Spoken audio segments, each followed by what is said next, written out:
fingernails across the chalkboard of my nervous system is how I describe my anxiety disorder to people. But to save us all from that demonstration, I asked my daughter to draw a description of her anxiety disorder.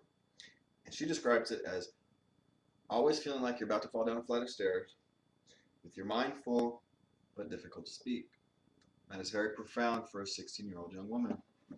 And this is important because research suggests people with anxiety disorders have difficulty with social integration due to a lack of understanding of the disorder and knowledge of how to interact with those who have it.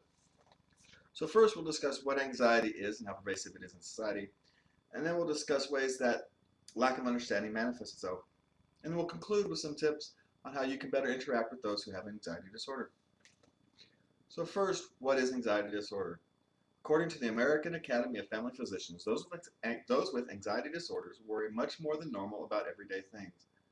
And that works in conjunction with other symptoms such as being on edge, issues with focus, tension, and insomnia. But what does that mean for everyday life? Well, I can only speak for myself and my own trip through anxiety disorder because they all manifest themselves differently. But normal everyday things such as going to school would be extremely difficult and led to a high rate of absenteeism. Things like going to the grocery store are not just simply I need bread and milk. It's is the satellite going to fall on my head? Is the store crowded? Do I have enough emotional energy to deal with the crowd, or do I wait until 2 a.m. in the morning? And this problem is wider than we all think.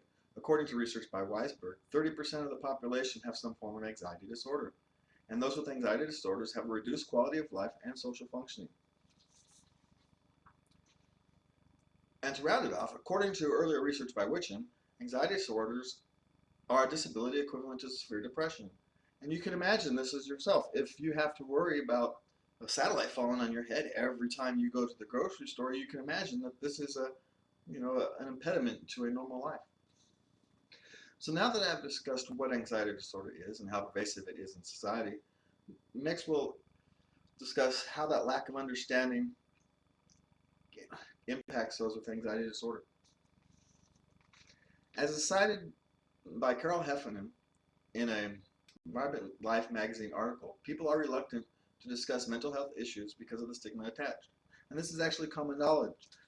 People don't like to discuss things that have a negative stigma attached. But the question is, with 30% of the population having some form of anxiety disorder, why is there a stigma attached? We are all attached to an anxiety disorder in some way, we just likely don't know it. And even doctors are not immune from this lack of understanding. According to Weisberg, only 28% of anxiety patients reported receiving satisfactory anxiety treatment at intake. And while these numbers improved over time, it only was 69% of participants received satisfactory anxiety treatment over the 5-year follow-up period. And that simply isn't good enough when we have the kind of knowledge that we have today.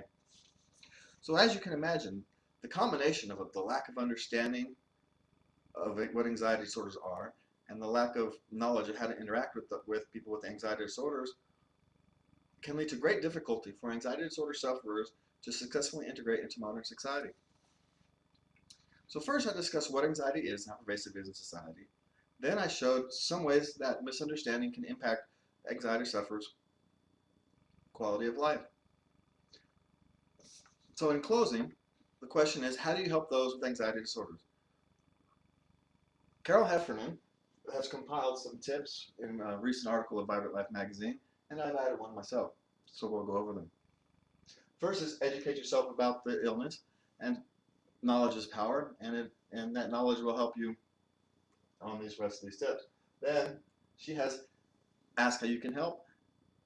That seems kind of self-explanatory, but I like to add ask questions, because my most profound understandings of my anxiety disorder have come by trying to answer people's questions about it. So you just never know what your question may lead to. 2, next is listen without judgment. If you have to tell somebody that you have a fear of a satellite falling on your head, you know it's not logical, but yet every time you step outside, you still have to deal with that question, and you don't want to be judged by friends and family for having that feeling and for expressing it. And so if you can listen without judgment, just accept that, okay, this is how they feel. We know it's not logical. You don't need to, there's no judgment is needed. Next is adjust. Adjust your expectations. about what people may or may not be able to do.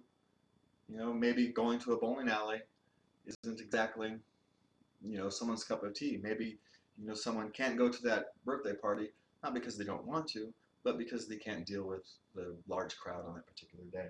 So you're going to have to learn how to adjust your expectations. And lastly, and this is my own bit of advice, is be yourself.